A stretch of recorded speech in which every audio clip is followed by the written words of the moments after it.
红色是表示你的专注力显示得很高， Teachers at this primary school in China 蓝色是走神了， know exactly when someone isn't paying attention. 白色就是你可能跟网络还没有连接好。 These headbands measure each student's level of concentration. The information is then directly sent to the teacher's computer and to parents. China has big plans to become a global leader in artificial intelligence. It has enabled a cashless economy where people make purchases with their faces. A giant network of surveillance cameras with facial recognition helps police monitor citizens. Meanwhile, some schools offer glimpses of what the future of high-tech education in the country might look like. 做出选择吧 Good job! Classrooms have robots that analyze students' health and engagement levels. Students wear uniforms with chips that track their locations. There are even surveillance cameras that monitor how often students check their phones or yawn during classes. These gadgets have alarmed Chinese netizens. But schools say it wasn't hard for them getting parental consent to enroll kids into what is one of the world's largest experiments in AI education. A program that's supposed to boost students' grades while also feeding powerful algorithms. 为了就是国家的这个研究呀、发展呀，我觉得是没有问题的。 The government has poured billions of dollars into the project, bringing together tech giants, startups, and schools. We got exclusive access to a primary school a few hours outside of Shanghai. 同学们早上好。 To see firsthand how AI tech is being used in the classroom. For this 5th grade class, the day begins with putting on a brainwave sensing gadget. Students then practice meditating. 现在想象我们眉心有一点柔和的光芒绽放。 The device is made in China and has 3 electrodes, 2 behind the ears and 1 on the forehead.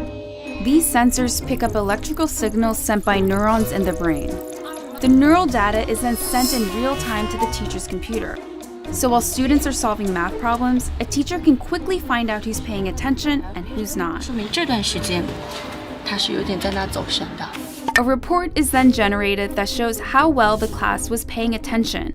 It even details each student's concentration level at 10-minute intervals.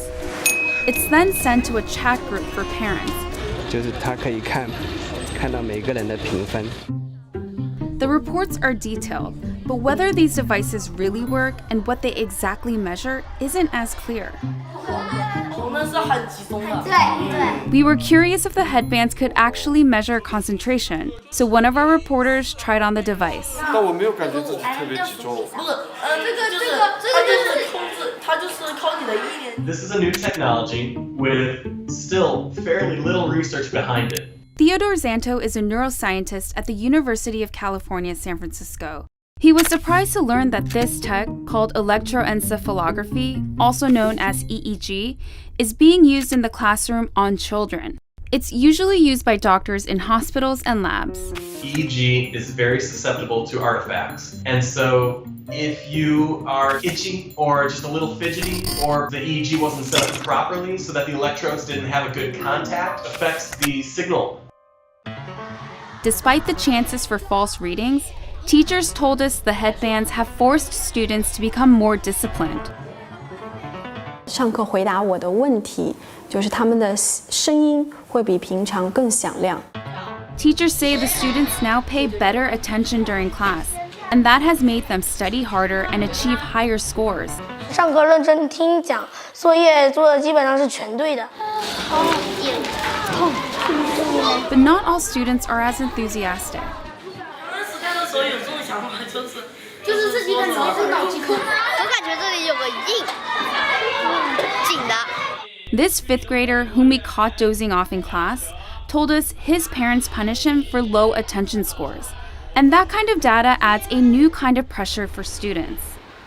想啊，如果在一次考试全班人都考了95分以上，就你考了一个85，你会不会感觉你有一种 Companies we interviewed said the data can go to government-funded research projects. We spoke to parents who were unclear about where the data ended up, and they didn't seem to care too much. Xantos says there's likely no privacy protection at all. In a classroom, if you're trying to make an assessment of an individual student, you really can't anonymize it. Experts and citizens alike are sounding alarms about various aspects of the country's huge push into artificial intelligence. These classrooms are laboratories for future generations.